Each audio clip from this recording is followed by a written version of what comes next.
میرے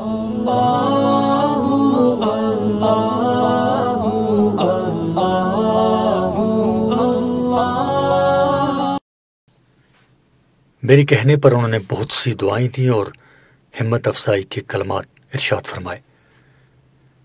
جب انہیں واپس گاڑی تک پہنچانے کے لیے میں نے انہیں سہارا دینے کی کوشش کی تو اندازہ ہوا کہ دو طرفہ سہارے کے باوجود 3-4 قدم چلنے کے بعد گرنے لگتے ہیں۔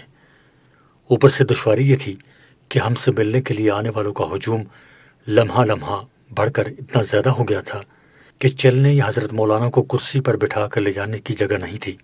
اس طرح 10-12 گز کا فاصلہ انہوں نے کئی قسطوں میں طے فرمایا، اور جب میں نے انہیں گاڑی میں بٹھانے کے بعد واپس آنے کا ارادہ کیا تو واپس جانے کا راستہ ہجوم کی شدت کی وجہ سے مسدود ہو چکا تھا۔ اس لیے آصف صاحب نے مجھے واپس لانے کے بجائے حضرت ہی کی گاڑی میں بٹھا دیا اور ایک لمبا چکر کاٹ کر دوسری طرف سے ہوٹل میں داخل کیا۔ ادھر اب ہمارے ہوائی اڈے جانے کا وقت آ چکا تھا، اس لیے اس ہجوم سے فرداً صرف مصافحہ بھی ممکن نہیں تھا۔ چنانچہ اجتماعی دعا کر کے ہم ہوائی اڈے کے لیے روانہ ہو گئے۔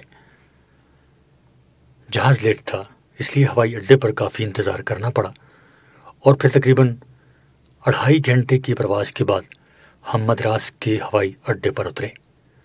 رات آدھی ہو رہی تھی، مگر یہاں بھی اچھی خاصی تعداد میں لوگ استقبال کے لیے موجود تھے۔ جناب این فاروق صاحب کے مکان میں قیام ہوا اور اس کے بعد مسلسل مصروفیات کا ایک سلسلہ شروع ہو گیا۔ مدراس صوبہ تامل ناڈو کا مرکزی شہر ہے اور اب اس کا نیا نام چینائی رکھ دیا گیا ہے۔ یہاں مسلمانوں کی بڑی تعداد آباد ہے۔ جنوبی ہند کی اہم بندرگاہ ہونے کی وجہ سے یہ شہر تجارت کا مرکز ہے، اور یہاں کی تجارت میں مسلمانوں کا بھی بڑا حصہ ہے۔ خاص طور پر چمڑے اور اس کی مصنوعات کی تجارت زیادہ تر مسلمانوں ہی کے پاس ہے، اور الحمدللہ یہ حضرات تجارت کے ساتھ مسلمانوں کے اجتماعی کاموں میں دل کھول کر حصہ لیتے ہیں۔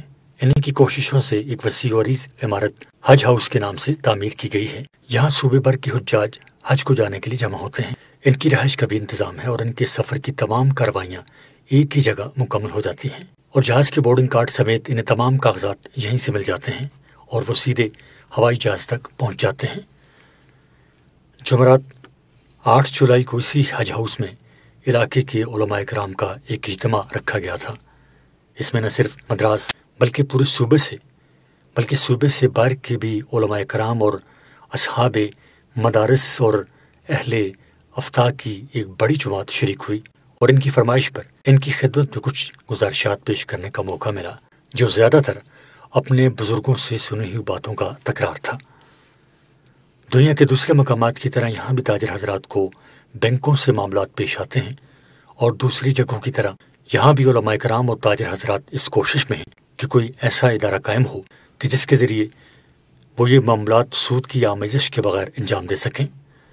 اس جدوجہد کے لیے یہاں بعض حضرات نے مستقل جماعت بھی بنائی ہوئی ہے۔ صوبہ کیرالہ میں اس کا عملی آغاز بھی کیا گیا، لیکن حکومتی حلقوں کے ذہن میں یہ اشکال ہے کہ مذہب کی بنیاد پر کسی اسلامی مالیاتی ادارے کا قیام اس کی سیکولر پالیسی کے خلاف نہ ہو، اور عدالت کے ایک فیصلے کی وجہ سے اس اشکال کو مزید تقویت بھی ملی ہے۔ اس سلسلے میں ایک عمومی شعور پیدا کرنے کے لیے علماء کرام اور تاجروں نے جمعرات کی شام ایک خصوصی اجتماع رکھا تھا، اور اس میں تجارت کے بااثر حضرات کو مدعو کیا گیا تھا۔ میرے میزبان جناب این فاروق صاحب کے علاوہ مفتی شکیل صاحب، مفتی خلیل الرحمن صاحب، مفتی ظفر احمد صاحب، مولانا اقبال قاسمی صاحب اور جناب حاجی محمد ہاشم صاحب، جو تامل ناڈو کی ایک بزرگ شخصیت ہیں، اور نہ صرف صوبے بلکہ پورے ملک میں انہوں نے بہت سے فلاحی ادارے قائم کیے ہوئے ہیں، اس اجتماع کے انعقاد میں پیش تھے۔ مدراس میں 5 ستاروں والے ہوٹل بڑی تعداد میں ہیں، اور یہ اجتماع ایک ایسے ہی ریزیڈنسی ہوٹل کے حال میں رکھا گیا تھا۔ اجلاس کے شروع میں مجھ سے فرمائش کی گئی کہ اسلام کے مالیاتی اصولوں کی وضاحت کرتے ہوئے یہ بتاؤں کہ یہ اصول صرف مسلمانوں ہی کے لیے نہیں بلکہ پوری انسانیت کے لیے معاشی صلاح و فلاح کے ضامن ہیں، اور ایک غیر مسلم یا سیکولر ملک اپنے اوپر مذہبی چھاپ لگائے بغیر بھی خالص معاشی فوائد کے تحت ان کو اختیار کر سکتا ہے۔ اس ضمن میں اسٹیج کی طرف سے مجھ سے بھی یہ مطالبہ کیا گیا کہ اس سال کے آغاز میں ورلڈ اکنامک فورم اپنے سالانہ اجلاس میں موجودہ مالیاتی بحران کے حل کے لیے اسلامی اقدار کے حوالے سے جو تجاویز مانگی تھیں اور اس کے جواب میں نے جو مقالہ پیش کیا تھا اس کا خلاصہ بھی بیان کروں۔ چونکہ حاضرین میں غیر مسلم بھی تھے اور مسلمانوں میں بھی ایسے حضرات کی بڑی تعداد موجود تھی جو اردو نہیں سمجھتے تھے، اس لیے یہ فرمائش کی گئی تھی کہ یہ خطاب انگریزی میں ہو۔ ان تمام فرمائشوں کی تعبیل کرتے ہوئے اللہ تعالیٰ کی توفیق سے تقریباً 1.5 گھنٹے خطاب کیا، اور اس خطاب میں اللہ تبارک و تعالیٰ نے ہی ایک نئے اسلوب سے اسلامی تجارت کے اخلاقی اور قانونی پہلوؤں کی وضاحت دل میں ڈالی، اور بفضل تعالیٰ حاضرین پر اس کے مثبت اثرات نظر آئے۔ یہ پوری تقریر ریکارڈ کی گئی اور CD کی شکل میں وسیع پیمانے پر پھیلائی گئی۔ اگلا دن جمعہ تھا اور مدراس کی مرکزی جامع مسجد میں، جسے بڑی میٹ مسجد کہا جاتا ہے، جمعہ کا خطاب بھی ہوا اور نماز پڑھانے کی سعادت بھی حاصل ہوئی۔ دیوبند کا یادگار سفر۔ ہندوستان کے سفر میں میرے لیے سب سے زیادہ کشش دیوبند کی حاضری میں تھی، لیکن شروع میں جن 3 مقامات کا ویزا ملا تھا ان میں دیوبند شامل نہ تھا، اس لیے میرے میزبانوں نے دیوبند کے بغیر پروگرام ترتیب دے رکھے تھے۔ بعد میں میرے اصرار پر دیوبند کے ویزے کے لیے کوشش کی گئی اور آخرکار وہ مل گیا، لیکن اب طے شدہ پروگراموں میں رد و بدل کر کے بیچ میں دیوبند کی گنجائش نکالنے کے لیے بمشکل جمعہ سے لے کر پیر تک کے 3 دن ملے، اور اس میں بھی 1.5 دن مدراس سے دیوبند کے طویل فاصلے کی وجہ سے سفر ہی کی نظر ہو جانے تھے۔ تاہم نہ ہونے کے مقابلے میں اسی کو غنیمت سمجھے بغیر چارہ نہیں تھا۔ اگرچہ وقت مختصر تھا، لیکن عزیزوں سے ملاقات کے علاوہ بدیہی طور پر دارالعلوم دیوبند کے دونوں اداروں میں حاضری کی نیت تھی۔ میرا مقصد ان علمی اور روحانی مراکز کی برکت حاصل کرنے اور وہاں کے اکابر کی زیارت کی حد تک محدود تھا، لیکن مدراس میں قیام کے دوران حضرت مولانا محمد سالم قاسمی صاحب مدظلہم کا پیغام ملا، جو اس وقت بیرون ملک دورے پر تھے، کہ میں دارالعلوم وقف میں طلباء سے خطاب کروں، اور میرے برادر امزاد حضرت مولانا خورشید عالم صاحب مدظلہم اسی دارالعلوم کے قابل و مقبول اساتذہ میں سے ہیں، اور صحیح بخاری کے بڑے حصے کا درس ان کے سپرد ہے۔ انہوں نے فون پر ارشاد فرمایا کہ یہاں کے طلباء حدیث کی اجازت لینا چاہتے ہیں۔ پھر دارالعلوم دیوبند قدیم کے محتمم حضرت مولانا مرغوب الرحمن صاحب مدظلہم عالی کا یہ گرامی نامہ مجھے مدراس میں ملا۔ بسم اللہ تعالی مقرمی و محترمی حضرت مولانا مفتی محمد تقی عثمانی صاحب کراچی پاکستان، السلام علیکم ورحمۃ اللہ وبرکاتہ۔ امید ہے مزاج گرامی بخیر و عافیت ہوں گے۔ دارالعلوم دیوبند کے رکن شورا جناب ملک محمد ابراہیم صاحب مدراس کے ذریعے معلوم ہو کر بڑی مسرت ہوئی کہ آپ مستقبل قریب میں ہندوستان تشریف لا رہے ہیں۔ خدا کرے یہ سفر بخیر و عافیت اپنے انجام کو پہنچے، آمین۔ اس موقع پر ہم خدام دارالعلوم کی خواہش ہوگی کہ آن جناب دارالعلوم دیوبند کو بھی پروگرام میں شامل فرما لیں۔ دیوبند سے جہاں آپ کا خاندانی رشتہ ہے، وہیں دارالعلوم دیوبند سے بھی عظیم تعلق اور نسبت ہے۔ یقیناً آپ کی تشریف آوری سے حضرت مولانا مفتی محمد شفیع صاحب قدس و سرہ کی یاد تازہ ہو جائے گی۔ خدام دارالعلوم اور دارالعلوم کی حضرات اساتذہ کرام بھی زیارت و ملاقات کی مسرت حاصل کر سکیں گے۔ نیز اس موقع پر طلباء دارالعلوم بھی آپ کی زیارت و نصیحت سننے کے مشتاق ہوں گے، وہ تشنگی بھی دور ہو جائے گی۔ ہمیں امید ہی نہیں بلکہ پورا یقین ہے کہ جناب خدام دارالعلوم کی اس دعوت کو شرف قبولیت عطا فرماتے ہوئے دیوبند کے پروگرام کی اس طرح تشکیل فرمائیں گے، ایک وقت محضر ہمارے ساتھ تناول فرمائیں اور طلباء عزیز کو بھی خطاب فرمانے کا موقع عنایت فرمائیں۔ امید ہے کہ شاکر و ممنون فرمائیں گے۔ والسلام۔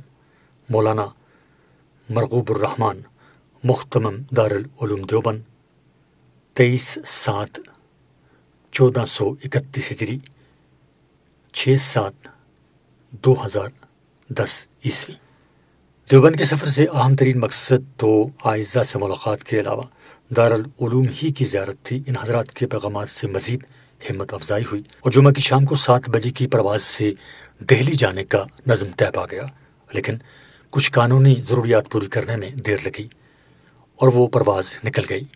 پھر 8:30 بجے کی پرواز سے بکنگ کرائی گئی۔ مدراس میں ہمارے عزیز دوست جناب حاجی حسن صاحب اس پورے سفر میں ساتھ رہے اور انہوں نے رات رسانی میں کوئی کسر نہ چھوڑی، جزاہم اللہ تعالی خیر۔ جناب حاجی محمد ہاشم صاحب، جن کا ذکر اوپر آیا ہے، ان کے صاحبزادے مولانا ابراہیم صاحب دارالعلوم دیوبند کی مجلس شورا کے رکن ہیں۔ وہ ہم سے پہلے دن ہی میں دہلی جا چکے تھے تاکہ وہاں کے انتظامات میں آسانی ہو۔ انہی کے ذریعے میں نے حضرت مولانا مرغوب الرحمان صاحب متظلہم کو یہ پیغام بھجوا دیا تھا کہ دارالعلوم میں حاضری تو میرے سفر کا اہم مقصد ہے اور میں انشاءاللہ یہ سعادت ضرور حاصل کروں گا۔ البتہ کھانے کے بارے میں یہ عرض ہے کہ میرے پاس اپنے اعزہ سے ملنے کا وقت بہت کم ہوگا اور یہ ان کا حق معلوم ہوتا ہے کہ کھانا ان میں سے کسی کے یہاں ہو تاکہ کم از کم کھانے پر ان سے ملاقات ہو جائے۔ الحمدللہ حضرت متظلہم نے اس بات کو پذیرائی بخشی تھی اور اس سفر میں ہمارے ساتھ مدارس کے صالح تاجر حسن بھائی، جو جناب این فاروق صاحب کے قریبی دوست ہیں، ہمراہ تھے۔ مولانا ابراہیم صاحب کے والد جناب ہاشم صاحب کا دہلی میں ایک مکان ہے جہاں انہوں نے ہمارے رات کے قیام کا انتظام کر رکھا تھا، لیکن دہلی میں میرے ماموں زاد بھائی اشرف کریم صاحب بھی مقیم ہیں اور ان کا اصرار تھا کہ قیام ان کے یہاں ہو۔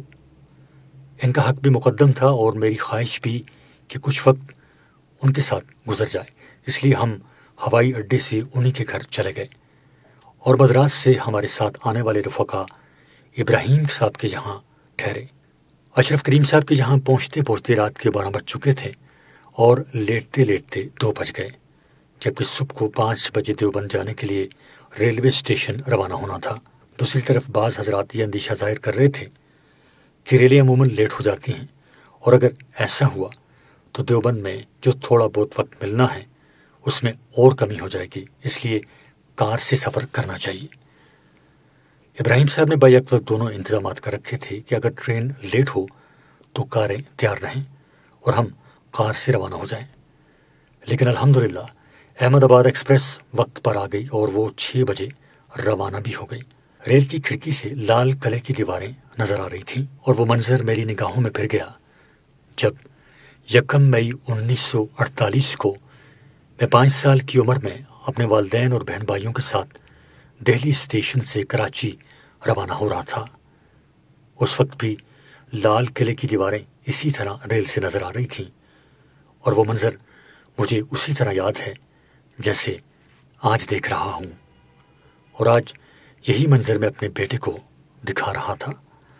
کئی راتوں سے نیند بہت کم ہو رہی تھی۔ فاروق صاحب نے ایئر کنڈیشن سلیپر میں بکنگ اس لیے کرائی تھی کہ کچھ سونے کا وقت مل جائے۔ دریائے جمنا پار کرنے کے بعد جب ریل نے رفتار پکڑی تو میں سونے کے لیے لیٹ گیا۔ 62 سال کے نشیب و فراز ذہن پر ابھر آئے اور تصورات کی دنیا نے کہیں سے کہیں پہنچا دیا، یہاں تک کہ نیند آ گئی، اور تقریباً 1 گھنٹہ نیند لینے کے بعد میری آنکھ کسی قدر شور سے کھلی۔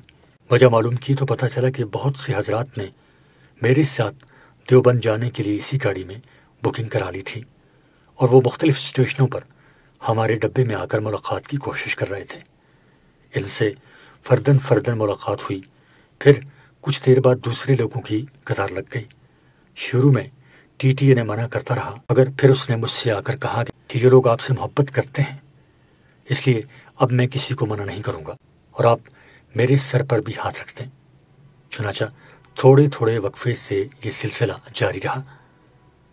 ریل چلتی رہی اور کاروان شوق اس سے بھی زیادہ تیز رفتاری کا مظاہرہ کرتا رہا، یہاں تک کہ صبح 10 بجے سے کچھ پہلے گاڑی دیوبند کے اسٹیشن میں داخل ہو گئی۔ دیوبند کے پلیٹ فارم پر ایک جمع غفیر نظر آیا اور جب میں پلیٹ فارم پر اترا تو اسٹیشن نعرہ تکبیر کی صداؤں سے گونج اٹھا۔ لوگوں کو نعرے لگانے سے روکنے کی کوشش کی گئی، لیکن ان کی جوش و خروش کے سامنے کسی کی پیش نہ گئی۔ میرے ساتھیوں نے اطمینان دلا دیا تھا کہ آپ سامان اور رفقا کی طرف سے بے فکر رہیں۔ چنانچہ پلیٹ فارم پر اترنے کے بعد مجھے پتہ نہیں چل رہا تھا کہ میں کس طرح آگے بڑھ رہا ہوں۔ میرے بہت سے رشتہ دار استقبال کے لیے آئے ہوئے تھے، لیکن اس وقت ہجوم کی شدت کی وجہ سے 2-3 کے سوا کسی سے ملاقات نہ ہو سکی۔ میرے رشتہ داروں میں سے انس خواجہ صاحب جن کے گھر پر مجھے ٹھہرنا تھا، مولانا خورشید عالم صاحب کے صاحبزادے مولوی عارف صاحب، میرے ماموزاد بھائی اشرف کریم صاحب اور قاری عاصم صاحب کسی نہ کسی طرح میرے گرد موجود تھے۔ وہی بمشکل مجھے پلیٹ فارم سے باہر لا کر گاڑی میں بٹھانے میں کامیاب ہو گئے، لیکن طلباء نے گاڑی کو چاروں طرف سے اپنے حصار میں لے لیا اور گاڑی کا معمول کی رفتار سے چلنا ممکن نہ رہا۔ ان کی مرضی یہ تھی کہ وہ اسے جلوس کی شکل میں لے کر جائیں اور گاڑی رینگ رینگ کر چلے۔ مجھے اس طرح کے جلوسوں سے بالکل طبعی مناسبت نہیں ہے، اور وقت کی قلت کے پیش نظر بھی اس کا کوئی موقع نہیں تھا۔ اس لیے کچھ دیر بعد میں نے گاڑی سے اتر کر ان سے درخواست کی کہ میں ان کی محبت کا تہ دل سے ممنون ہوں، لیکن اس وقت گاڑی کو جانے دیں، اور انشاءاللہ شام کو مغرب کے بعد اور اگلے دن دارالعلوم کے اجتماعات میں سب سے اجتماعی ملاقات ہوگی۔ اس پر طلباء نے 2 رویا کتاریں بنا کر گاڑی کو راستہ دیا۔ دل تو یہی چاہتا تھا کہ انہیں جانے پہچانے راستوں اور گلیوں سے گزر کر جائیں جن سے نہ جانے کتنی یادیں وابستہ تھیں، لیکن ہجوم کی بنا پر بازار سے گزرتا ہوا سیدھا راستہ اختیار کرنا ممکن نہیں تھا۔ یوں بھی یہاں موٹر کار کے چلنے کا کوئی تصور نہیں تھا۔ شروع میں آمد و رفت پیدل یا ٹانگوں سے ہوا کرتی تھی، اور اب سائیکل رکشوں نے ان کی جگہ لے لی تھی، اور یہ پہلا موقع تھا کہ ہم کار میں سوار ہو کر اپنے محلے کی طرف جا رہے تھے۔ ہمارے میزبان انس خواجہ صاحب نے گاڑی شہر سے باہر جی ٹی روڈ کی طرف موڑ لی، اور ہم اسی روڈ کی طرف سے شہر میں داخل ہوئے۔ دیوبند کی گلیوں میں سے بیشتر نے اب پکی سڑکوں کی شکل اختیار کر لی ہے، اور مکانات اور دکانوں نے بھی اب جدید تمدن کی ادائیں سیکھ لی ہیں۔ جن پرپیچ گلیوں میں کبھی کار کے چلنے کا کوئی تصور نہیں تھا، ان سے گزرتے ہوئے آخر کار گاڑی انس صاحب کے مکان پر جا کر رک گئی، جہاں رشتہ داروں کا پرمسرت جمگٹ منتظر تھا۔ انس صاحب نے یہ مکان ہماری آبائی آدینی مسجد کی جنوبی گلی میں نیا بنوایا ہے، جو ماشاءاللہ بہت کشادہ اور جدید ترین سہولیات سے آراستہ ہے۔ اس لیے میرے اعزاء نے قیام کے لیے اسی کو منتخب کیا تھا تاکہ آنے جانے والوں کو بھی سہولت رہے، اور میں فی الجملہ اپنے آبائی محلے کے قریب بھی رہوں۔ گھر میں داخل ہوئے تو سالوں سے بچھڑے ہوئے عزیزوں سے ملاقات کا منظر بڑا پرکیف تھا۔ میں 22 سال بعد دیوبند آیا تھا۔ اس دوران بچے جوان ہو کر صاحب اولاد ہو گئے تھے۔ جن کے بال سیاہ تھے وہ ادھیڑ یا بوڑھے نظر آ رہے تھے، اور بہت سے نوجوان وہ تھے جنہیں پیدائش کے بعد پہلی پہل دیکھنے کا موقع مل رہا تھا۔ اس طرح تعارف ہی تعارف میں بڑا وقت گزر گیا۔ وہیں حضرت مولانا اسلم قاسمی صاحب بھی تشریف لے آئے اور بڑی محبت سے دارالعلوم وقف میں حاضری کی دعوت دی۔ اس کے علاوہ جناب حسیب احمد صدیقی صاحب دیوبند کی مشہور شخصیت ہیں۔ شیخ الاسلام حضرت مولانا حسین احمد صاحب مدنی رحمۃ اللہ علیہ اور حکیم الاسلام حضرت مولانا قاری محمد طیب صاحب قدس و سرہ کے منظور نظر رہے ہیں، اور متعدد سماجی خدمات کی وجہ سے معروف ہیں۔ ہماری ان سے رشتہ داری بھی ہے، اور خاص طور پر میرے بڑے بھائیوں حضرت مولانا مفتی محمد رفیع صاحب عثمانی اور جناب مولانا محمد ولی راضی صاحب مدع ذلہما کے بچپن کے دوست بھی ہیں، اور آج کل دیوبند کے ساتھ ضلع سہارنپور کے میونسپل بورڈ کے چیئرمین ہیں، جس کی حیثیت شہر کے میئر کی ہے۔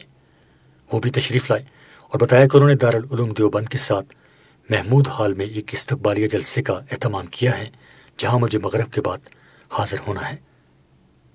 آدینی مسجد میں ظہر کی نماز اپنی آبائی مسجد میں ادا کی، جو آدینی مسجد کہلاتی ہے، اور میں نے حضرت والد صاحب رحمۃ اللہ علیہ سے سنا ہے کہ یہ سلطان محمد تغلق کے زمانے میں تعمیر ہوئی تھی، اور دیوبند کے مورخ جناب محبوب رضوی صاحب مرحوم نے لکھا ہے کہ یہ 7ویں صدی ہجری کی تعمیر شدہ ہے۔ ہمارے دادا حضرت مولانا محمد یاسین صاحب رحمۃ اللہ علیہ اس کے متولی تھے، اور ان کے بعد میرے والد ماجد رحمۃ اللہ علیہ اس کے متولی رہے، اور آپ کے پاکستان تشریف لے جانے کے بعد ہمارے چچا حضرت مولانا ظہور احمد صاحب رحمۃ اللہ علیہ اس کے متولی رہے، اور اب اس کی تولیت کی خدمت ان کے فاضل صاحبزادے حضرت مولانا خورشید عالم صاحب مدع ذلہم کے پاس ہے۔ اسی مسجد سے ملک ایک گزرا ہے جو ہمارے والد ماجد رحمۃ اللہ علیہ نے ہمارے دادا کے لیے بنوایا تھا، وہ ابھی تک اسی طرح موجود و محفوظ ہے۔ دوپہر کا کھانا میرے چچا زاد بھائی حضرت مولانا خورشید عالم صاحب متزلہم کے یہاں تھا، جو دیوبند میں ہمارے اور ہمارے اعزاء کے درمیان ہمیشہ رابطے کا ذریعہ رہتے ہیں۔